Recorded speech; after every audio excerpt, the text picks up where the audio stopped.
शिवसत्सदा सर्मेति तु विख्यातो धनाढ्यो सत्य संयुतः। भगवान शिव कहते हैं, देवी सुनो, पूर्व समय में विशाला नगरी में एक बड़ा धनवान वैश्य वणिक बड़ा भारी धनवान था, परंतु उसमें एक बड़ा भारी दोष था कि वह असत्य भाषण करने वाला था, झूठ बोलने वाला था।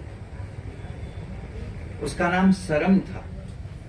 उसने कभी देव पूजन नहीं किया, संकल्प जरूर करता था, मैं देवताओं की पूजन करूंगा, इतने ब्राह्मणों को भोजन कराऊंगा, और जब ब्राह्मण आए कहें भैया तुमने संकल्प किया है तो देवताओं का पूजन करा लो और भंडारा हम लोगों को खिलाओ पिलाओ।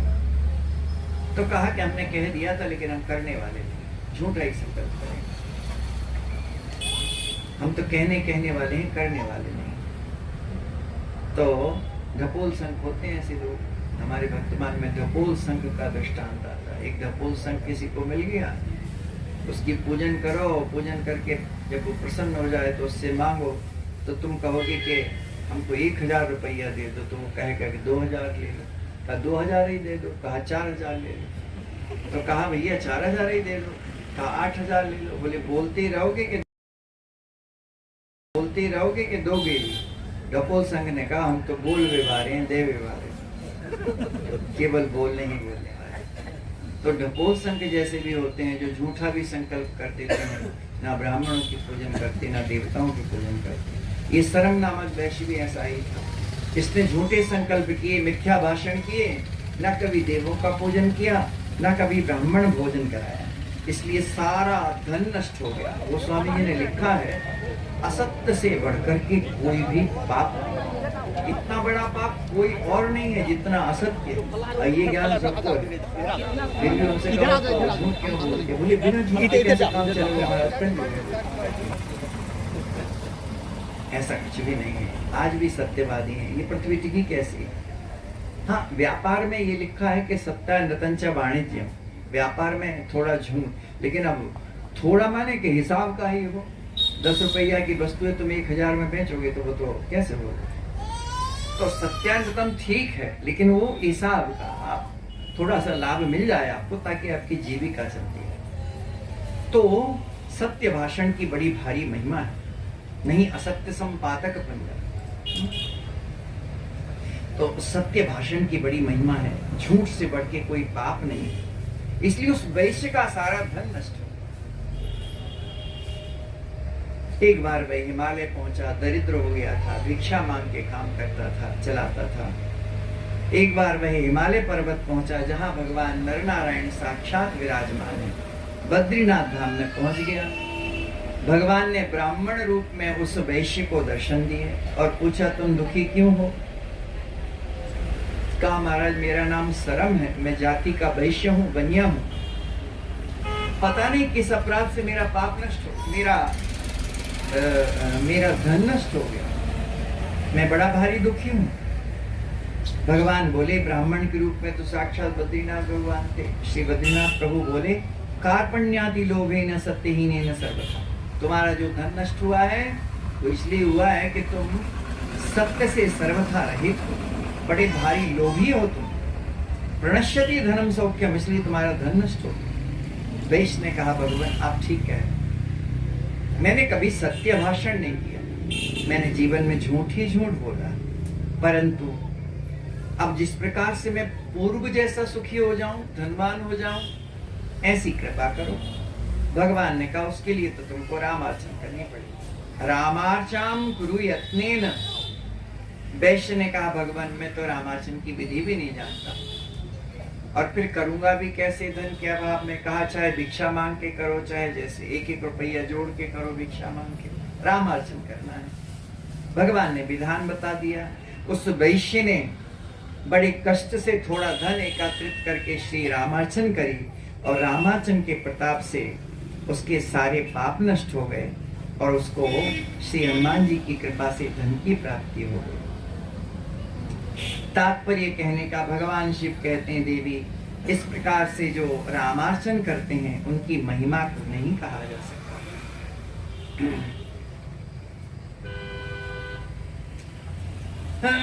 भगवान शिव कहते हैं इतिहासम विधिम श्राव्य हरिरंतरधीयत। भगवान उसको रामार्चन की विधि विधि विधान बता के अंतरित हो गए। उस सरम नाम के वैश्य ने रामार्चन करी, उसके सारे दुख नष्ट हो गए। जो श्री रामार्चन करते हैं और श्री हनुमान जी को भगवत प्रसाद निवेदित करते हैं, उनके मनोरथ पूर्ण होते हैं। इति श्री शिव संगीतायां पंचमोध्याय श्री सीतारामचंद्र भगवान की जय। अथ षष्ठोध्याय श्री पार्वती उवाच भगवन् कैः प्रकर्तव्या वर्णैर्यज्ञोत्तमा शुभा। जगदम्बा पार्वती पूछती हैं, भोलेनाथ बताएं किन किन वर्णों को रामार्चन करनी चाहिए। कहा ब्राह्मण करें, क्षत्रिय करें, वैश्य करें, शूद्रों को ब्राह्मणों से करवाना चाहिए। भगवान शिव कहते हैं, देवी सुनो, उत्तम उत्तम सामग्री द्वारा सुगंधित पुष्प पत्र, यवांकुर, तिल तथा पीतांबर, गोदुग्ध, नारियल, संतरा एवं दिव्य अन्न के मोदक आदि से, सुंदर ऋतुफल, इलायची आदि सुगंधित पदार्थों से साधक को श्री रामार्चन करनी चाहिए। सुनो, इस विषय में देवी मैं तुम्हें एक इतिहास सुनाता हूँ। कलिंग देशे चोत्पन्नो ब्राह्मणो विमदावय महापापरतो दुष्टो देशान निहसारितो ययौ। कलिंग देश में एक विमद नाम का ब्राह्मण उत्पन्न हुआ। बड़ा भारी पापी था, वह देश से निकाला गया और गुजरात में पहुंच गया। ब्राह्मण होकर के भी जो अनाचार करे, दुष्टाचार करे, पाप करे, उसका कितना बड़ा दुर्भाग्य। ब्राह्मण के घर में शरीर मिला फिर भी तप नहीं कर रहे हैं, तप के अभाव में पतन हो जाता है। तो वो तो पापी था, आचार विचार ठीक नहीं थे, देश से निकाल दिया गया तो गुजरात चला गया। गुजरात में जाकर के भी एक वैश्या में आसक्त हो गया और उस वैश्या के लिए राजा के बाग से सुंदर फूलों की चोरी करता, बढ़िया गजरा बनाता, माला बनाता और अपनी प्रिया वैश्या को पहनाता। ये उसका काम था। एक बार वो फूल तोड़ करके अपनी प्रिया के लिए ले जा रहा था माला बनाने के लिए, तो मार्ग में एक फूल गिर गया। उसको एक ब्राह्मण जिनका नाम धर्मदत्त था, उन्होंने उठा के रामार्चन में लगा दिया। अब उसको तो पता भी नहीं कि हमने तोड़े थे जो चोरी से राजा के बगीचा से फूल, उसमें से एक गिर गया और उसको एक ब्राह्मण ने रामार्चन में लगा दिया। ये उसको पता ही नहीं था। उस जो वह क्या नाम था उसका, विमद नाम के ब्राह्मण को पता ही नहीं। एक समय वह ब्राह्मण के घर में चोरी करने गया, वह विमद जो ब्राह्मण तो चोरी करते में पकड़ा गया। इतना भारी पिटाई हुई कि वही मर गया। ज्यों ही मरा तो तुरंत ही यम के दूत जो है, यमराज जी ने आदेश दिया, जाओ उस पापी को लेके आओ और 1 कल्प पर्यंत नरक में निवास कराओ। ऐसा निर्णय सुन करके, ऐसा आदेश सुन करके भगवान यमराज के जो दूत थे वे बड़े राजी हुए और ज्यों ही विमद ब्राह्मण को लेने के लिए गए तो उन्होंने देखा कि एक सुंदर पुष्पक विमान है, उसमें देवता विराजमान है। उन देवताओं ने विमद से कहा कि तुम्हारा एक पुण्य है कि तुम इस विमान में 6 महीना तक बैठ सकते। अब तुम निर्णय कर लो कि तुमको पहले पाप का फल भोगना है कि पुण्य का फल। विमद ने कहा हमारे पापों की तो कोई सीमा ही नहीं है, कब तक भोगना पड़ेगा कुछ ठिकाना नहीं, लेकिन यह जो पुण्य है ये भी कौन सा है ये भी हमको नहीं मालूम। तो देवदूतों ने यमदूतों को बताया कि भाई ये जरूर पापी था, परंतु इसने अनजान में ही सही राजा के बाग से फूलों की चोरी करी और ये फूलों को ले जा रहा था तो एक फूल गिर गया मार्ग में। इसको पता भी नहीं है कि फूल गिर गया। उस फूल को उठा के धर्मदत्त नाम के ब्राह्मण ने श्री रामार्चन में लगा दिया। ये इसका पुण्य है जो इसको पता भी नहीं। इसी पुण्य के प्रभाव से इसको 6 महीना के लिए पुष्पक विमान मिला है। विमद सोचने लगा कि हमने तो कभी पूजन करी नहीं है, हमने फूलों की चोरी भी करी तो इसलिए कि हम अपनी वैश्या का, हमारी प्रिया का श्रृंगार करेंगे, लेकिन अनजान में ही ऐसा पुण्य हो गया। तो विमद ने कहा देवता से हमें इस पुण्य के विमान में 6 महीना ये विमान भी हम रामार्चन के लिए संकल्प करते हैं कि ये रामार्चन की सेवा में लगा दिया। अब तो विमद के सारे पाप नष्ट हो गए, पुष्पों की वृष्टि होने लगी। भगवान के दूत उसको लेकर के भगवान के समीप पहुंच गए। भगवान शिव की कथा सुन करके उनके श्रीमुख से कथा सुनकर के देवी पार्वती को बड़ा आश्चर्य हुआ, इतना पापी और भगवान के धाम चला गया। कहा देवी इसलिए कि उसके गिरे हुए एक पुष्प से, भले ही अनजान में सही, भगवान में कि रामार्चन में उसकी पुष्प की सेवा लग गई थी, एक ही फूल सही।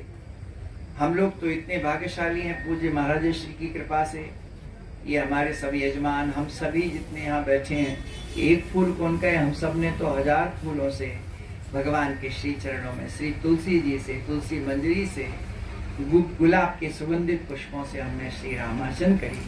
तो हम सब तो बड़े सौभाग्यशाली हैं, श्री ठाकुर जी के प्रिय अस्तु। तो इस प्रकार से भगवान शिव ने कहा देवी उस विमद नाम के ब्राह्मण ने अनजान में ही सही रामार्चन के पुण्य को प्राप्त किया, जिससे उसका कल्याण हो। हे देवी, एक कथा में तुमसे और कहता हूं, सुनो। एकदा ब्रह्मणा देवी कृतम रामार्चनम शुभम सती नामासी देवेशी यथा यदा तुम पूर्व जन्मनि। हे देवी सुनो, एक समय ब्रह्मा जी ने रामार्चन करी। उस समय तुम सती के रूप में विद्यमान थी, उस समय तुम्हारा सती नाम था। उस समय ब्रह्मा जी ने जब रामार्चन करी तो रामार्चन का प्रसाद अपने पुत्र नारद जी के हाथ मेरे पास भेजा, और नारद जी ने कहा भोलेनाथ हमारे पिताजी के यहाँ रामार्चा हुई थी, से प्रसाद भेजा है आपके लिए। और भगवान शिव तो प्रसाद के बड़े भारी अनुरागी हैं। श्री भक्तमाल जी में श्री नाभा स्वामी ने प्रसाद के भक्तों में भगवान शिव की गणना करी है, आप पढ़ लीजिएगा छठे में पूरा वर्णन कि भगवत प्रसाद के जो प्रेमी भक्त हैं उनमें कौन कौन है। उनमें एक भगवान भोलेनाथ जी। तो बड़ा भारी आनंद हुआ। नारद जी से बोले अरे तुम प्रभु का प्रसाद लेके आए। भोलेनाथ गदगद हो गए, नेत्रों में अश्रु आ गए, रोम रोम पुलकित हो गया। प्रसाद हाथ में लिया और लेकर के तुरंत ही ग्रहण कर लिया। भगवान शिव कहते हैं देवी मुझे इतना आनंद मिला प्रसाद प्राप्त होने पर कि तुम्हारी सुधि ही भूल गई। तुम जब स्नान करके आई तो तुमने पूछा भोलेनाथ हमारे हिस्सा को प्रसाद। भोलेनाथ जी ने कहा हमने तो प्रेम में सब भूल गए, हम तो सब खा गए।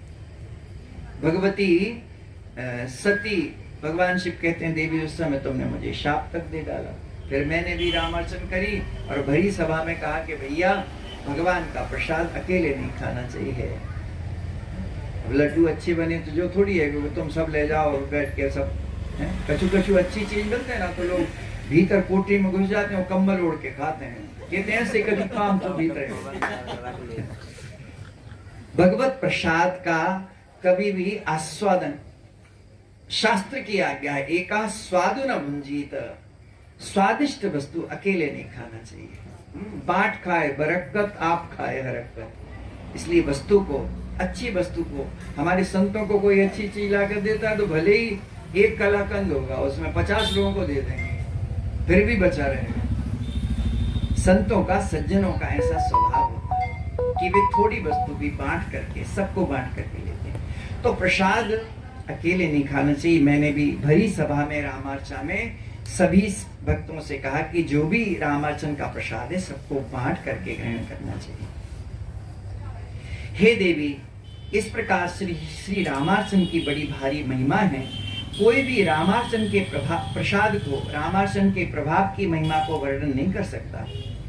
संक्षेपेण मया देवी प्रोक्तम रामार्चनम शुभम रामार्चन प्रभावम तु कोपि वक्तुम न शक्नुयात्। श्री रामार्चन की मैंने संक्षेप से महिमा कही है, कोई पूरी महिमा तो रामार्चन की कह ही नहीं सकता है।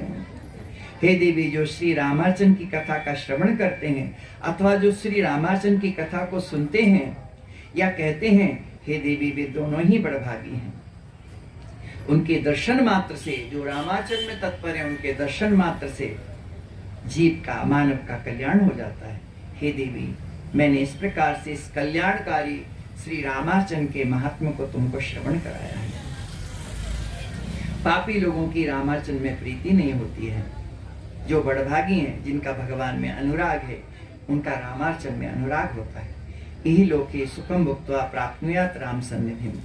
वे लोग जो श्री रामार्चन करते हैं, भगवान सीताराम जी का नाम जपते हैं, उनकी पूजन करते हैं, वे इस लोक में सुखी रह करके भगवान सीताराम जी की भक्ति प्राप्त करते हैं। इति श्री शिव संहितायां षष्ठोध्यायः श्री सीतारामचंद्र भगवान की जय। इस प्रकार से भगवान शिव ने शिव संहिता के अनुसार श्री रामार्चन की दिव्य महिमा का बखान किया है, वर्णन किया है। श्री रामार्चन एक दिन पहले से शुरू होती है, आज से नहीं कल से शुरू हुई थी। हमारे ब्रह्मा जी हैं श्री भैया श्री धर्मेंद्र जी, ये कल से ही आके लगे हैं और उनके संग में हमारे श्री आकाश जी हैं, प्रभात आदि, ये सब आकर के एक दिन पहले से मंडप बनाए। बड़ा श्रम होता है श्री रामार्चन में, बड़ा भारी औषधियों को कूटना पीसना। ये तो गनीमत है हम लोग औषधियाँ कूट पीस के पहले रख देते हैं, नहीं तो रामार्चन काल में इतनी औषधियाँ खरीदना पीसना कूटना। महाराज जी ने भी कह दिया था औषधियाँ आपने कहाँ पर, तो श्री रामार्चन की औषधियाँ पहले से। इस प्रकार से श्री रामार्चन का यह दिव्य महात्म्य है। हम सभी अब आरती करेंगे, 2 बार भगवान श्री हरि के नाम का स्मरण कर लें। श्री राम जय राम जय जय